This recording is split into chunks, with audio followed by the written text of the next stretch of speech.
Hi friends, welcome to our channel my lifestyle and cooking. First time பார்க்குறீங்கன்னா subscribe பண்ணிவிட்டு பாருங்கள் friends. நம்ம இன்றைக்கி ஒரு 1 பாட் ரைஸ் தான் பார்க்க போகிறோம். ரொம்ப ஈஸியாக செஞ்சிடலாம். இப்போது மாங்காய் சீசன், எல்லாருக்குமே ரொம்ப ஈஸியாக மாங்காய் கிடைக்கும்.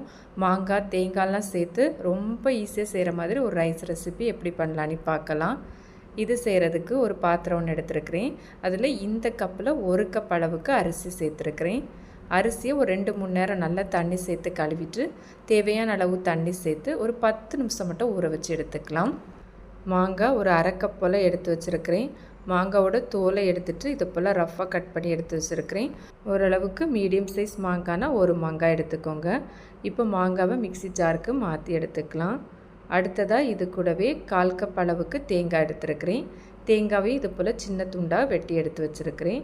இதையும் மிக்ஸி ஜாருக்கு மாற்றிட்டு ரொம்ப பேஸ்ட்டாலாம் அரைக்கக்கூடாது. தண்ணிலாம் எதுவும் சேர்க்காமல் பல்ஸ் மோடில் இது போல் அரைச்சி எடுத்துக்கோங்க. உங்களுக்கு பார்த்தா தெரியும், துருவி எடுத்தது போல் இருக்கும். நீங்கள் இதுக்கு பதிலாக துருவி கூட சேர்த்துக்கலாம். மாங்காவையும் தேங்காவையும் இது போல் அரைச்சிட்டு இப்போ இதை நம்ம தனியாக மாற்றி வச்சிடலாம். அடுத்ததாக ஸ்டவ்வில் ஒரு குக்கர் எடுத்து வச்சுருக்கிறேன். இதில் ஒரு டேபிள் ஸ்பூன் போல் எண்ணெய் சேர்த்துக்கலாம். எண்ணெய் நல்லா சூடானதுக்கப்புறமா இது கூடவே 1 டீஸ்பூன் போல் கடலைப்பருப்பு சேர்த்துருக்கிறேன். கூடவே 3/4 டீஸ்பூன் அளவுக்கு நல்ல மிளகு, 1/4 டீஸ்பூன் அளவுக்கு ஜீரகம் சேர்த்துருக்கிறேன்.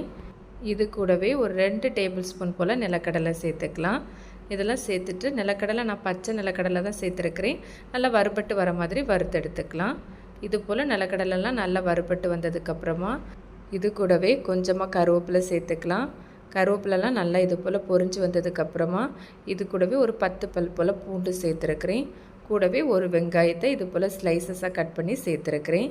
இதெல்லாம் சேர்த்து நல்லா வதக்கி எடுத்துக்கலாம். நமக்கு வெங்காயம்லாம் ரொம்ப குலைவாக வதங்கி வரணும்னு வேண்டாம். நல்லா டிரான்ஸ்பரண்ட் ஆகி வரதுவரையும் வதக்கி எடுத்தாலே போதும். இது போல் வெங்காயம்லாம் நல்லா வதங்கி வந்ததுக்கப்புறமா இதில் நம்ம ஏற்கனவே மிக்சியில் அரைச்சி வச்சுருந்தோம்ல மாங்காய் தேங்காய், அதை இதில் சேர்த்துக்கலாம். சேர்த்துட்டு நல்லா அதோட பச்சை வாசனை போகிற மாதிரி வதக்கி எடுத்துக்கலாம். ஃப்ளேமை சிம்லேயே வச்சுக்கோங்க. இது போல் நல்லா வதக்கி எடுத்ததுக்கப்புறமா இது கூடவே 1 டீஸ்பூன் அளவுக்கு வத்தல் பொடி சேர்த்துருக்கிறேன். நீங்கள் உங்கள் காரத்துக்கு தக்கன சேர்த்துக்கோங்க. ஏற்கனவே நல்ல மிளகெல்லாம் சேர்த்துருக்குறோம், நல்லா பார்த்து சேர்த்துக்கோங்க. கூடவே ஒரு 1/4 டீஸ்பூன் போல் மஞ்சள் பொடி, 3/4 டீஸ்பூன் போல் சிக்கன் மசாலா சேர்த்துருக்கிறேன். அதுக்கு பதிலாக கரம் மசாலா கூட சேர்த்துக்கலாம். இதெல்லாம் சேர்த்துட்டு ஃப்ளேமை சிம்மில் வச்சுட்டு அதோட பச்சை வாசனை போகிற மாதிரி வதக்கி எடுத்துக்கலாம். இது போல் வதக்கி எடுத்ததுக்கப்புறமா இதில் 1 கப் அளவு தண்ணி சேர்த்து நல்லா இது போல் கலந்து எடுத்துட்டு அடுத்து ஒரு 3/4 கப் அளவு தண்ணி சேர்த்துருக்கிறேன். நான் இங்கே எடுத்துருக்கிற அரிசி பாஸ்மதி அரிசி தான். அந்த அரிசிக்கு எனக்கு 1.25 கப் அளவு தண்ணி சேர்த்தா கரெக்டாக இருக்கும்.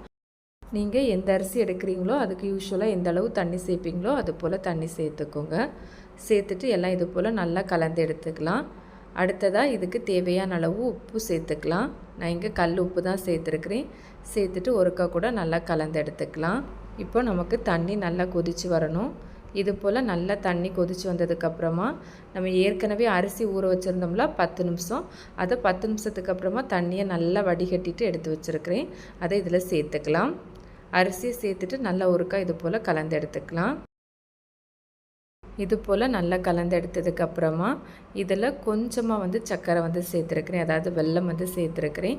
சேர்த்துட்டு நல்லா ஒருக்கா கலந்து எடுத்துட்டு நம்ம இப்போ மூடி வச்சிடலாம். குக்கரை மூடி வச்சுட்டு ஹை ஃப்ளேமில் ஒரு விசில் வச்சாலே போதும், நமக்கு நல்லா வெந்துடும்.